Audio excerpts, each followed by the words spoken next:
I recently did a video on an individual named Parker, and Parker is a 48-year-old who wants to retire when they are 55. And in that case, I broke down exactly how I, as a financial advisor, would recommend going about achieving just that.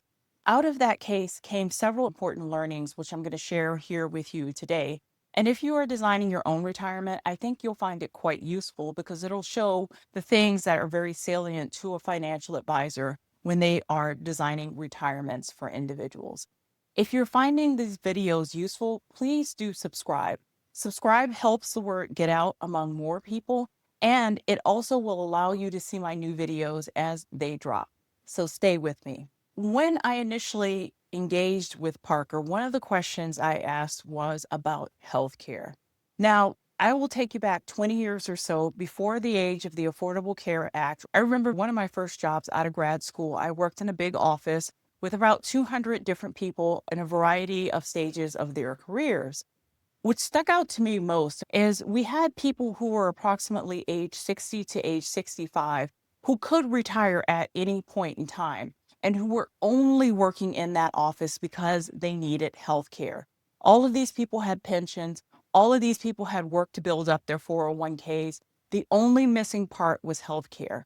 And they were in that office hanging in there day by day until they could get to 65, until they could get on Medicare, and then they were going to retire. Now, fortunately, these people had a good attitude about the experience. But if those people had the option of the Affordable Care Act or Obamacare, or could buy their health care on the exchange before age 65, they would be out of there. And I remember when the Affordable Care Act came about and how it transformed families' finances.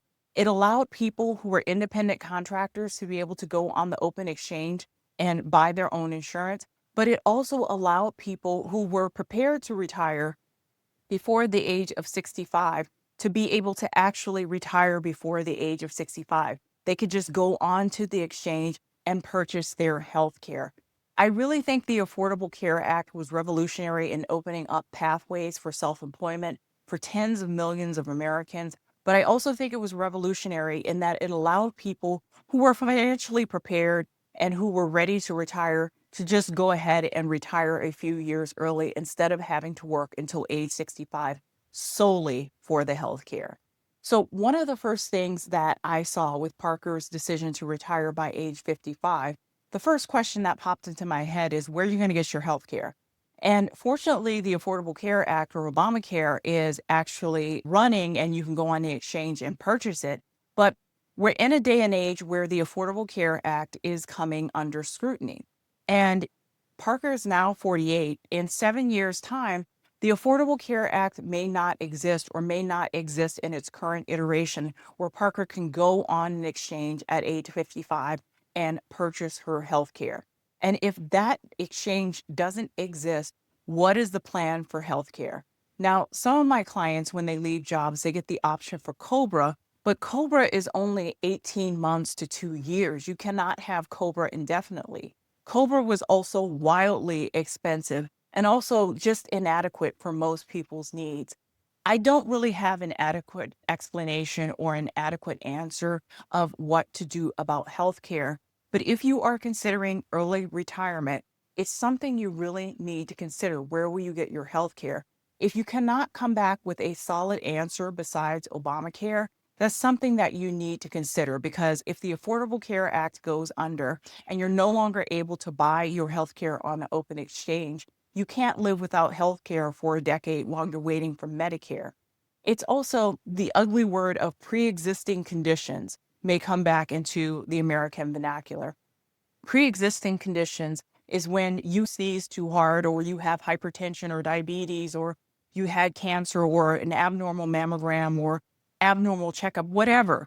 The insurance company can basically deny you for an individual policy based on that pre-existing condition.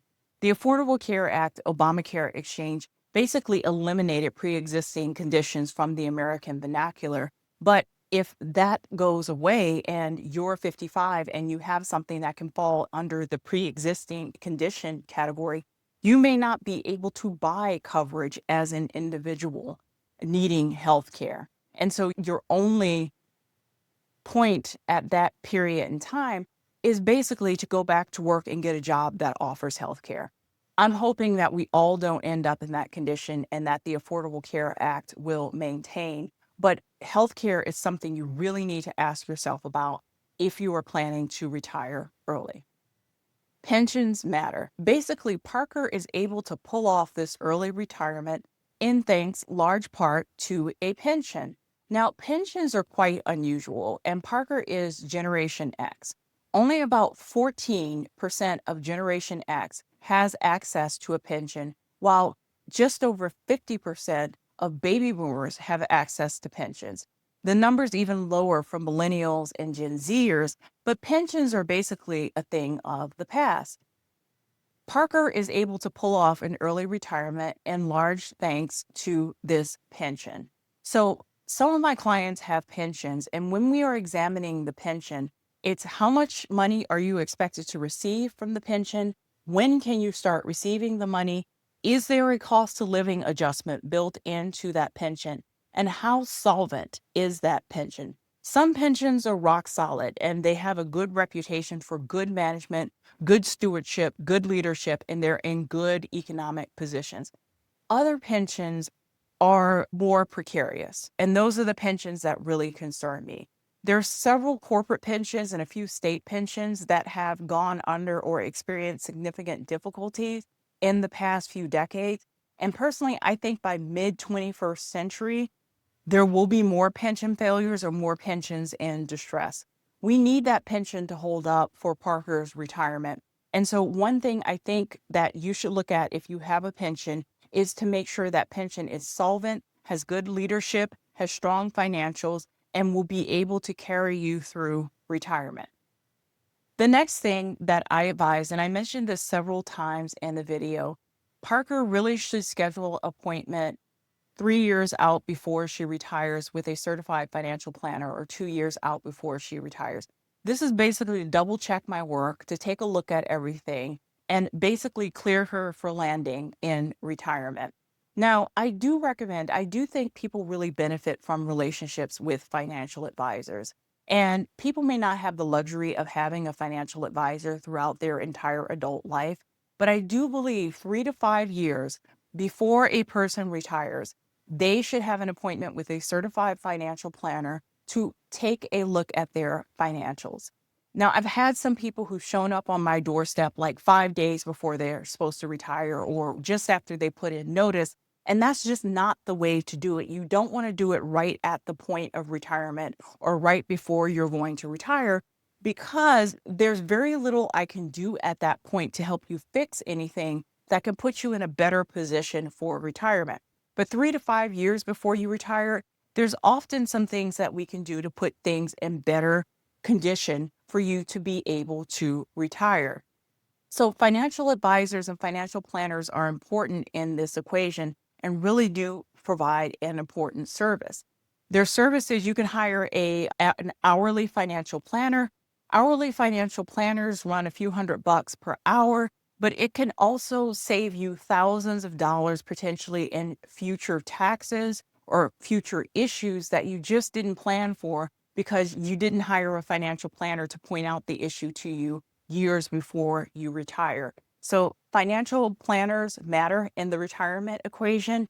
3 to 5 years before you put in your notice, sit down with a financial planner, go over the numbers, and make sure that you have the resources that you need to retire. Adult children or child-free equals an earlier retirement. Now, Parker didn't have any children, and the children are touchy because when people want to retire, sometimes their children are minor or not adults or they're in a difficult position because the child is getting ready to go to college or just out of college and not completely financially independent. You cannot support adult children in retirement unless you have millions of dollars. I have seen children completely torpedo their parents' financial plans in retirement, even when the parents had millions of dollars, because the adult children were not financially responsible adults, or the adult children simply were not adult enough to be able to make a living on their own. If you're retiring and your child is 21, that child is probably going to need some assistance in the first years of adulthood to get set up. Maybe they need help buying their first car, or they need help putting a deposit on an apartment, or they need help until they land their first job. Most people don't have enough resources in retirement to be able to pull that off. You need to be working a 9 to 5 job to be able to make that happen. If you do not have children, or if your children are financially independent, responsible adults, that's definitely something in favor of retirement. If you have children in college, or you have adult children that are financially dependent on you, you really need to think twice about retirement and if you can make that happen given the current circumstances and the level of financial need of your children. Longevity matters. One of the first questions I ask when I'm speaking to a client about retirement is, how long did your parents live? Are they still alive? What did they die of? And do you have longevity in your family? Now, I've seen all sorts of situations. Some people do not have longevity in their family. They may have lost their parents under tragic circumstances like an accident or something that really doesn't count. But some people really do have longevity in their family, and everyone lives till 90 and beyond. We really have to plan for that, because odds are, if you have longevity in your family, you may live till 90 and beyond. And that really requires special financial planning for retirement in that case. And it also requires consideration for long-term care. Take a look at your family, take a look at your parents, take a look at your siblings, and also take a look at your own health status. If I'm speaking to someone who's 55 and they already have a lot of serious health conditions, maybe their longevity will not be as prolific as someone who is 55, fit as a fiddle, not on any medications, and doing just fine. But just remember, with longevity, accidents and things like that don't really count. It's more the medical conditions and the ages that people die that are relevant in your health profile. Okay. So Parker is starting this journey at age 48, and she's able potentially to accomplish her goal because she has a pretty high salary and a very low cost of living. Most Americans just are not that lucky. Maybe you have one or the other, but few people get both, or maybe you have none. I want to emphasize this, and I've said this countless times, but this really is the most important factor. You need to start early. I think the message is getting out among millennials and Gen Zers that you need to start planning for retirement in your 20s. I think that's largely due to social media.